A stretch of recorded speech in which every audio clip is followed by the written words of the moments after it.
ravi de vous voir pour la séance d'aujourd'hui qui sera consacrée à l'expression écrite, comment rédiger le début d'une nouvelle. Mais avant de commencer la leçon d'aujourd'hui, j'aimerais transmettre un message à nos chers élèves. S'il vous plaît, restez chez vous et vous pouvez suivre le programme, vous pouvez suivre la leçon à partir de la chaîne 4 Rabia plus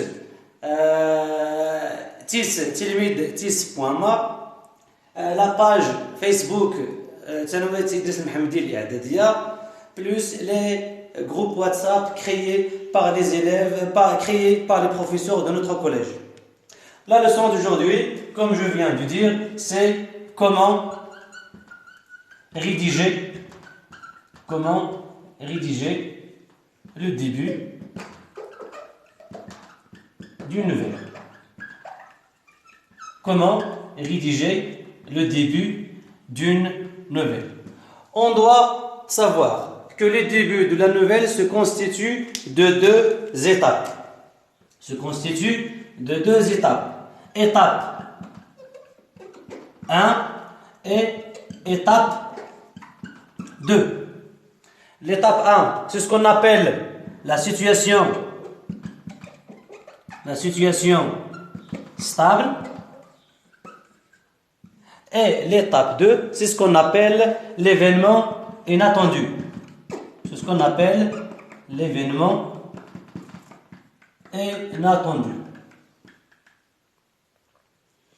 Alors, nous avons commencé à rédiger la situation stable.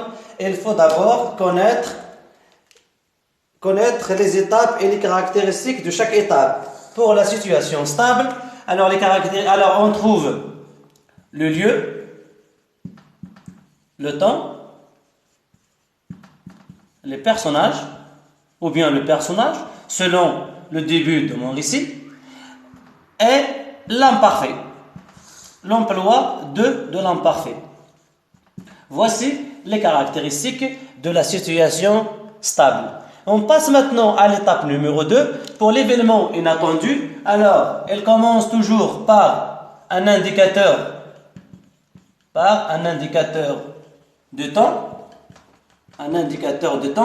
qui annonce un événement inattendu, plus les verbes conjugués au passé simple.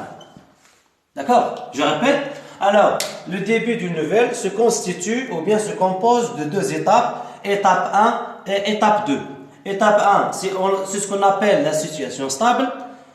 Dans la situation stable, on trouve le lieu, le temps, les personnages et l'utilisation de l'imparfait. Pourquoi l'utilisation de l'imparfait? L'imparfait, c'est le temps de base de la description. D'accord? Dans cette partie-là, je dois décrire. Qu'est-ce que je dois décrire? Je dois décrire le lieu, c'est le décor, et le personnage principal. Voici les caractéristiques de la situation stable. Plus, on peut ajouter aussi l'élément de stabilité.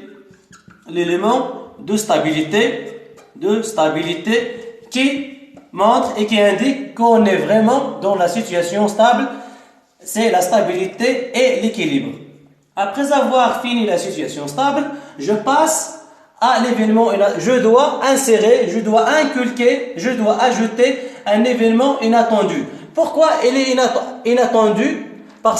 Il est inattendu parce qu'il est introduit par l'indicateur soudain ou bien tout à coup. Ces indicateurs-là servent à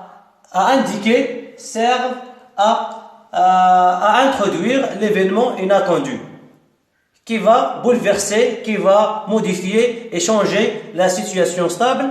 Puisqu'on a soudain et tout à coup, automatiquement, je dois conjuguer mes verbes au passé simple. Grosso modo, voici la phase 1 de ma leçon. C'est la phase théorique. Comme vous voyez, étape 1, c'est la situation stable. Et étape 2, c'est l'événement inattendu. Je vous remercie. À la deuxième phase, c'est l'application. Merci pour votre attention.